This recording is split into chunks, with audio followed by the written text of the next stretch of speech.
જામનગરના બ્રાસ ઉદ્યોગમાં મંદી, મોંઘવારી અને યુદ્ધની અસરને પગલે મરણતોડ ફટકો પડ્યો છે. વૈશ્વિક સ્તરે યુદ્ધની સ્થિતિ, ડોલરના ભાવમાં ઉછાળો અને ગેસના વધતા ભાવોના કારણે ઉદ્યોગની કમર તૂટી છે. છેલ્લા 2 માસમાં આંતરરાષ્ટ્રીય તણાવને પગલે 20% આર્થિક નુકસાન અને પ્રોડક્શનમાં 40%નો ઘટાડો નોંધાયો છે. શહેરમાં કાર્યરત 4000 જેટલા બ્રાસના કારખાનાઓ સાથે 3 લાખથી વધુ લોકોની રોજગારી જોડાયેલી છે. હાલ પ્રોડક્શન ઘટતા લાખો શ્રમિકોના પરિવાર પર આજીવિકાનો સંકટ તોડાઈ રહ્યું છે. મેટલમાં પણ ઘણો બધો ભાવ વધારો થયો છે.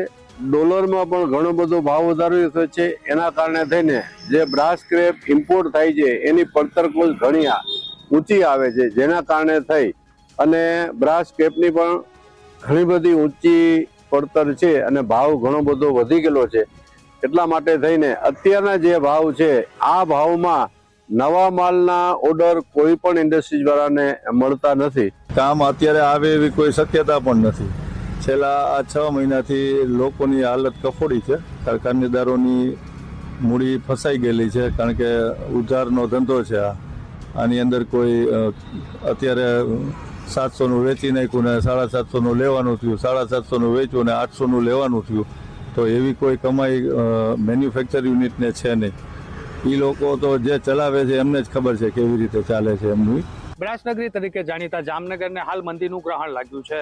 ગ્રહણ લાગવા પાછળ વૈશ્વિક પરિસ્થિતિને કારણે જે બ્રાસ ઉદ્યોગ છે તેની નિકાસ અને આયાતમાં ખૂબ જ ઘટાડો થયો છે. તો કારખાનેદારોનું કહેવું છે કે છેલ્લા કેટલાક સમયથી તેઓ 20%ની જે નુકસાની ભોગવીને કારખાનાઓ ચલાવી રહ્યા છે. જામનગરમાં અંદાજે 4 થી 5 હજાર જેટલા કારખાનાઓ છે, તેમાં 2.5 થી 3 લાખ જેટલા જે રોજગારી છે તેમાંથી ઉત્પન્ન થતી હતી. પરંતુ છેલ્લા કેટલાક સમયથી અનેક એવા કારખાનાઓ છે તે ધીમે ધીમે બંધ થઈ રહ્યા છે. તો રોજગારીમાં પણ તેને કારણે જે ઘટાડો થયો છે, ત્યારે જામનગરના બ્રાસ ઉદ્યોગકારો હાલ ચિંતામાં છે અને ક્યાંક તેઓ માંગ કરી રહ્યા છે કે આ બાબતે પણ સરકાર દ્વારા નોંધ લેવામાં આવે અને કોઈક મદદનો હાથ લંબાવવામાં આવે.